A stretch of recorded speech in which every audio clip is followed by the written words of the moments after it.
Solids ചാപ്റ്ററിലെ ratio problems ഇന്ന് നമ്മൾ deal ചെയ്യാൻ പോകുന്നത് ഇങ്ങനത്തെ റേഷ്യോ ക്വസ്റ്റ്യൻസ് ആണ് കേട്ടോ. അംശബന്ധം വരുന്ന ചോദ്യങ്ങൾ എക്സാമിന് സ്ഥിരമായിട്ട് വരുന്ന ടൈപ്പ് ക്വസ്റ്റ്യൻ ആണ്. 4 മാർക്കിനോ അല്ലെങ്കിൽ 5 മാർക്കിനോ ഒക്കെയാണ് ഈ ചോദ്യം വരിക. അപ്പോൾ നമ്മളെ 13 മാർക്കിനാണ് നമ്മുടെ സോളിഡ്സ് ചാപ്റ്ററിന് മൊത്തം ക്വസ്റ്റ്യൻ ഉണ്ടാവുക. അപ്പോൾ ഇങ്ങനത്തെ ഒരു ചോദ്യം നല്ല ചാൻസ് ഉള്ളതാണ്. അപ്പോൾ നമുക്ക് ചെയ്ത് പഠിച്ചാലാം. Ratio problem first question, the diameters of 2 spheres are in the ratio 1:2. ഇങ്ങനെ എന്തെങ്കിലുമൊക്കെ റേഷ്യോ തന്നുകൊണ്ട് ക്വസ്റ്റ്യൻ തുടങ്ങും. നിങ്ങൾ റിലാക്സ് ആയിട്ട് ഒന്ന് ഓപ്ഷൻ വായിച്ചു നോക്ക്. What is the ratio of their radii? അപ്പൊ തന്നത് എന്താ? എന്ത് റേഷ്യോ തന്ന്? 2 സ്ഫിയർ ആണ്.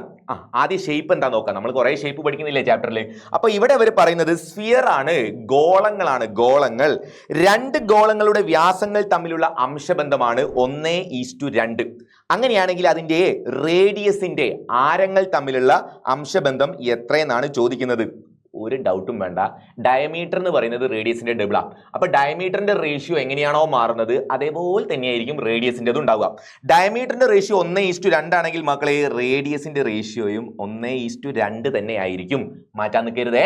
1:2 1:2 അത് തന്നെയാണ് answer. What is the ratio of their radii?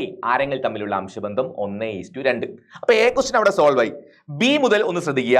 Find the ratio of their surface areas. Surface ഏരിയയുടെ റേഷ്യോ കാണണം. ഉപരിതല പരപ്പളവുകളുടെ അംശബന്ധം കണ്ടുപിടിക്കണം. അപ്പൊ സ്ഫിയർ നിങ്ങൾ എങ്ങനെ ആലോചിക്കുക? എക്സാം ഹാളിൽ ഇരിക്കുകയാണെങ്കിൽ നിങ്ങൾ ഇത് എങ്ങനെ ആലോചിക്കും ബി ക്വസ്റ്റ്യൻ ചെയ്യാൻ? എടാ ഒന്നുമില്ല, എന്തിനെ പറ്റിയാ പറയുന്നത്? സ്ഫിയറിനെ പറ്റി. സ്ഫിയറിന്റെ എന്ത്?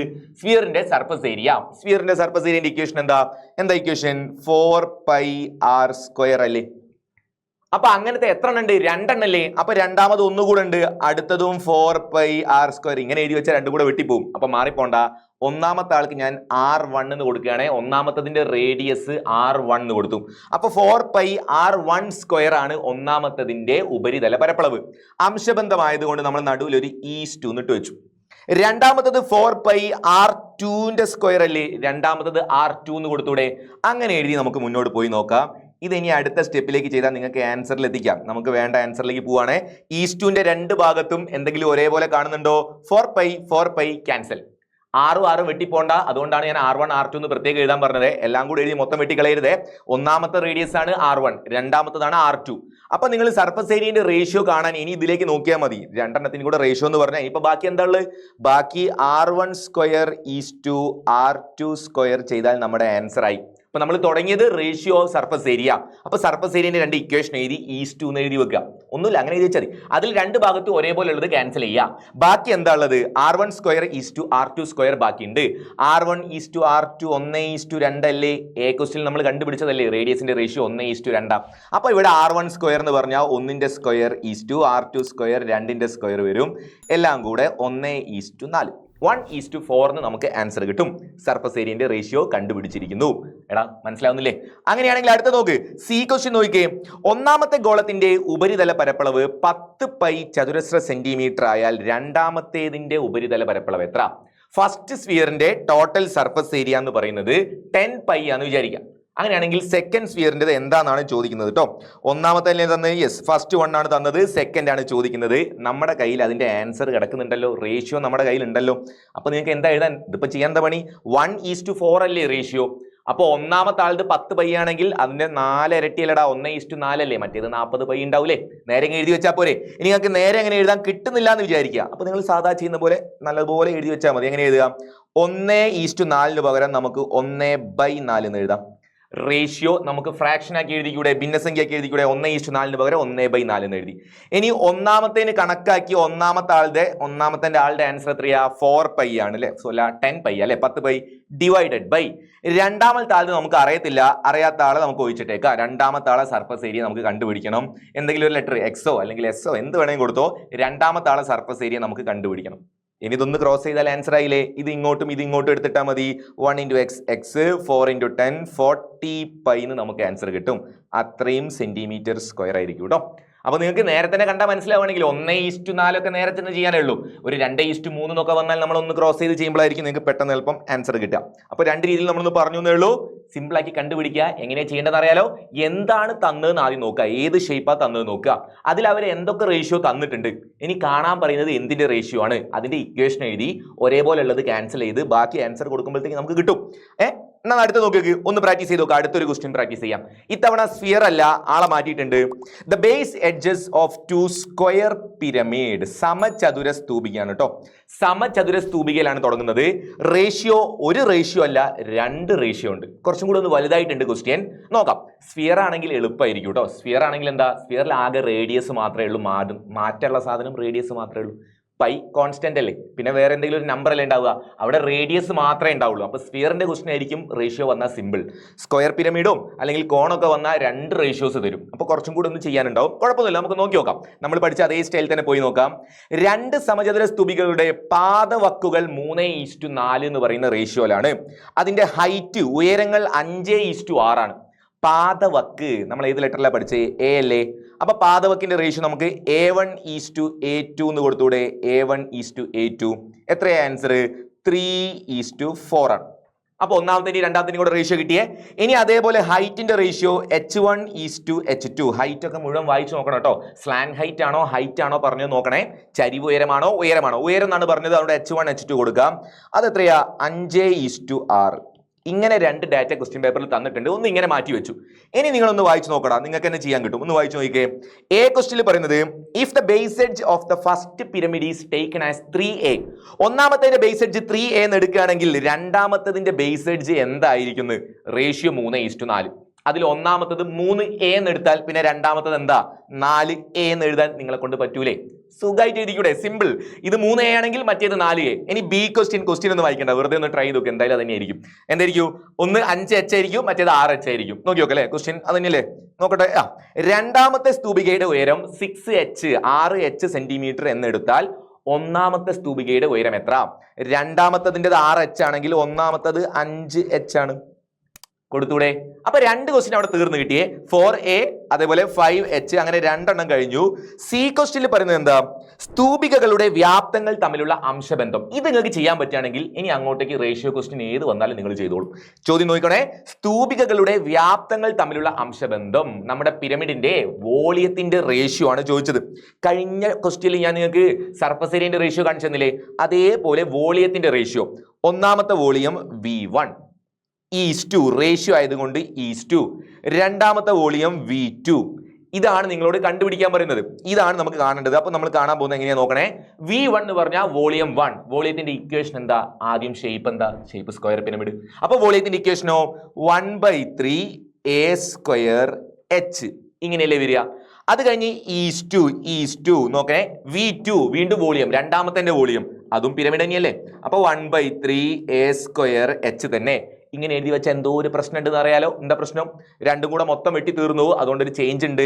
ഒന്നാമത്തെ ആള് A1 ആണ്, രണ്ടാമത്തെ ആള് H1 ആണ്. അല്ല, അതിന്റെ കൂടെ ഉള്ളത് H1. ഇനി അപ്പുറത്തുള്ള രണ്ടാമത്തെ വോളിയത്തിൽ A2ന്റെ സ്ക്വയർ ആണ്, അതേപോലെ H2 ആണ്. അപ്പോൾ ഇത് ഒന്നാമത്താണ് രണ്ടാമത്താണെന്ന് ഒന്ന് കാണിച്ചു കൊടുക്കുക, അല്ലെങ്കിൽ വെട്ടിപ്പോകുന്ന സമയത്ത് അതും കൂടെ ചേർത്ത് അങ്ങോട്ട് വെട്ടിക്കളയരുത്. ആ കാര്യം ഓർത്ത് വെക്കണേ. A1 H1, A2 H2. അപ്പോൾ 1/3 ക്യാൻസൽ. ബാക്കി ഇനി വെട്ടിപ്പോകാതെ ബാക്കി എന്താ ഉള്ളത്? A1ന്റെ സ്ക്വയറും H1ഉം. A1ന് പകരം അല്ലേ മക്കളെ നമ്മൾ ക്വസ്റ്റ്യനിൽ 3A എന്ന് കൊടുക്കാൻ പറഞ്ഞു. അപ്പൊ A1ന് പകരം നമുക്ക് 3A എന്ന് എഴുതിക്കൂടെ? 3A സ്ക്വയർ ഉള്ളത് കൊണ്ട് അതിന്റെ സ്ക്വയർ ഇൻറ്റു H1 നമുക്ക് എന്താ കണ്ടുപിടിച്ചേ? H1 നമ്മൾ 5H എന്നാണ് കണ്ടുപിടിച്ചത്. അപ്പൊ H1ന് പകരം 5H കൊടുത്തു. ഈസ്2. ബാക്കിയോ A2ന്റെ സ്ക്വയർ, രണ്ടാമത്തെ ബേസ് എഡ്ജ് എത്രയാ? 4A ആണ്. അപ്പൊ 4Aന്റെ ഹോൾ സ്ക്വയർ ഇൻറ്റു H2. അവിടുത്തെ H2 എന്താ? രണ്ടാമത്തെ ഹൈറ്റ് 6H ആണ്. ഇങ്ങനെ ഒന്ന് എഴുതി വെക്കുക. ഇക്വേഷൻ എന്താണോ അത് ആദ്യം എഴുതി വെക്കുക. അതിലേക്ക് വേണ്ട ആളുകളെ മെല്ലെ ഒന്ന് കൊടുക്കുക. റേഷ്യോ ആയതുകൊണ്ട് നടുക്കൂടെ ഒരു ഈസ്2 നിട്ടങ്ങ് ചെയ്താൽ മതി. 2 ഭാഗത്തും ഒരേപോലെ ഉള്ളതൊക്കെ വെട്ടിക്കളഞ്ഞ അവസാനം ആൻസർ ആയി ഉണ്ടാവും. നമുക്കൊന്ന് ചെയ്ത് നോക്കാം. അതിന്റെ ബാക്കി ചെയ്ത് നോക്കാം. 3A² എന്ന് പറഞ്ഞാൽ 3ന്റെ സ്ക്വയർ 9, Aയുടെ സ്ക്വയർ A² തന്നെ. അതിന്റെ കൂടെ ഒരു 5H ഉണ്ട്, അതും അവിടെ റെഡിയാക്കി വെച്ചിട്ടുണ്ട്. ഈസ്2. അപ്പുറത്തെ ഭാഗത്തേക്കുള്ളത് 4Aയുടെ സ്ക്വയർ, 4ന്റെ സ്ക്വയർ 16, Aന്റെ സ്ക്വയർ A². അതിന്റെ കൂടെ മൾട്ടിപ്പിൾ ചെയ്യാനുള്ളത് 6H ആണ്. ഇനി നോക്കിക്കോ, വെട്ടിക്കോ. 2 ഭാഗത്തും ഒരേപോലെ എന്താ ഉള്ളത്? 2 ഭാഗത്തും A² ക്യാൻസൽ, H ക്യാൻസൽ. ഇനി ബാക്കി എന്തൊക്കെയാ ഉള്ളത്? 9 × 5 ഉണ്ട്, 16 × 6 ഉണ്ട്. ഒന്നും കൂടെ ഇവിടുന്ന് ചെയ്തൂടെ? 9 × 5 ഈസ്2 16 × 6. ഇത്രയല്ലേ ബാക്കിയുള്ളത്? എടാ ഈ 9ഉം 6ഉം കൂടെ കട്ട് ചെയ്തൂടെ, 3യിൽ കട്ട് ചെയ്തൂടെ. 9 എന്ന് പറഞ്ഞാൽ 3 3 9, 6 6 എന്ന് പറഞ്ഞാൽ 2 3 6. അപ്പൊ അതൊന്നും കൂടെ ഒന്ന് ചെറുതാക്കിക്കുന്നേ. ഇനി നിങ്ങൾ ആൻസർ നോക്കിക്കോ. 3 × 5 15:2. ഇപ്പുറത്തെ ഭാഗത്ത് 16 × 2 32. 15:32 എന്ന് നമുക്ക് ആൻസർ വരും. 15:32 ആയിരിക്കും എന്താ വരിക, സി ക്വസ്റ്റിന്റെ ആൻസർ. ഐഡിയ മനസ്സിലാവുന്നില്ലടാ? ഇങ്ങനെ ഒന്ന് കറക്റ്റ് ഒന്ന് കൊടുത്തു പോയി നോക്കുക, ഈസ്റ്റു ആക്കി എഴുതുക, ഒരേപോലെ ഉള്ളതൊക്കെ ക്യാൻസൽ ചെയ്യുക, ബാക്കി ആൻസർ ആയി ഉണ്ടാവും കേട്ടോ. ഇനി അതിനൊരു ഡി ക്വസ്റ്റിനും കൂടെ ബാക്കിയില്ലേ? വോളിയത്തിന്റെ റേഷ്യോ മാത്രമല്ലല്ലോ ചോദിച്ചത്. If the volume of the first pyramid is 300 cubic centimetre, what will be the volume of the second? ഒന്നാമത്തതിന് 300 ആണെങ്കിൽ രണ്ടാമത്തത് നിങ്ങളോട് ചോദിക്കുന്നുണ്ട് V1 divided by V2 equal. ഒന്നാമത്തതിൻ്റെത് 300 ആണെങ്കിൽ രണ്ടാമത്തതിൻ്റെത് എത്രയെന്നല്ലേ നമ്മൾ കണ്ടുപിടിക്കേണ്ടത്? ഇതല്ലേ നമുക്ക് കണ്ടുപിടിക്കേണ്ടത്? മക്കളെ ഒന്ന് കൊടുത്തു നോക്കാം. നമ്മുടെ കയ്യിൽ റേഷ്യോ അല്ലേ? നമ്മുടെ കയ്യിൽ റേഷ്യോ എത്രയാ? 15:32. നോക്കിക്കോണേ, ഡി ക്വസ്റ്റ്യൻ ചെയ്ത് നോക്കണേ. V1 V2 എന്ന് പറഞ്ഞാൽ 15:32 ആണ്.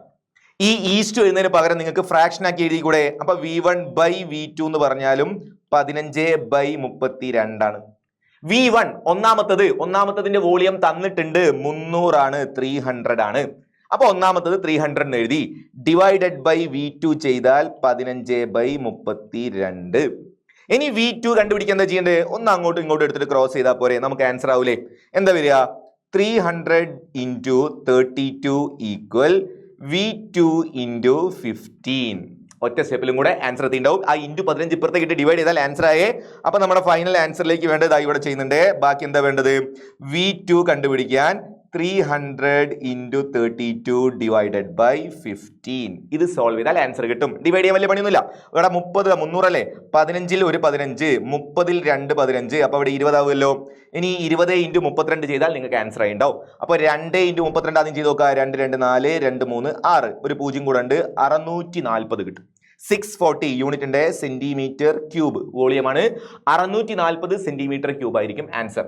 ട്രാക്ക് മനസ്സിലാക്കുക, പ്രോബ്ലം ചെയ്തു പോകട്ടോ. ഒന്നും നോക്കണ്ട, എങ്ങനെയാണ് ചെയ്യേണ്ടതെന്ന് അറിയാലോ. എന്താണ് തരുന്നത് അതാണ് തുടങ്ങേണ്ടത് കേട്ടോ. എങ്ങനെയാണ് അവർ തരുന്നത്? എന്തെങ്കിലും ഒരു റേഷ്യോ തന്നിട്ടുണ്ടാവും, അത് നിങ്ങൾ അവർ പറഞ്ഞ പോലെ ഒന്ന് തുടങ്ങാം. അല്ലെങ്കിൽ ജസ്റ്റ് ഒന്ന് സിമ്പിൾ ആക്കി എഴുതി വെക്കാം. ബേസ് എഡ്ജിന്റെ റേഷ്യോ എന്ന് പറഞ്ഞാൽ A1:A2 എന്നുള്ള രീതിയിൽ ഒന്ന് മനസ്സിലാക്കി വെക്കാം. ഹൈറ്റിന്റെ റേഷ്യോ എന്ന് പറഞ്ഞാൽ H1:H2 എന്നുള്ള രീതിയിൽ കൊടുക്കാം. അതിനുശേഷം നിങ്ങൾ എന്താ നോക്കേണ്ടത്? എന്തിൻ്റെതാണോ അവർ കാണാൻ നിങ്ങളോട് പറയുന്നത് അതിന്റെ ഇക്വേഷൻ എഴുതുക. എന്നിട്ട് അതിൽ ക്യാൻസൽ ചെയ്യാനൊക്കെ ക്യാൻസൽ ചെയ്ത് ബാക്കി എത്തുമ്പോഴത്തേക്ക് നമുക്ക് ആൻസർ ആയിട്ടുണ്ടാവും. ഈസ്റ്റു എന്നിട്ട് അങ്ങ് ചെയ്തു പോയാൽ മതി.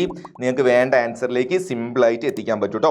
അപ്പോൾ ഒന്ന് ട്രൈ ചെയ്ത് നോക്കുക. റേഷ്യോ പ്രോബ്ലംസ് സിമ്പിൾ ആയിട്ട് ചെയ്ത് പഠിക്കുക. ഫുൾ മാർക്ക് വാങ്ങണേ. Okay, by.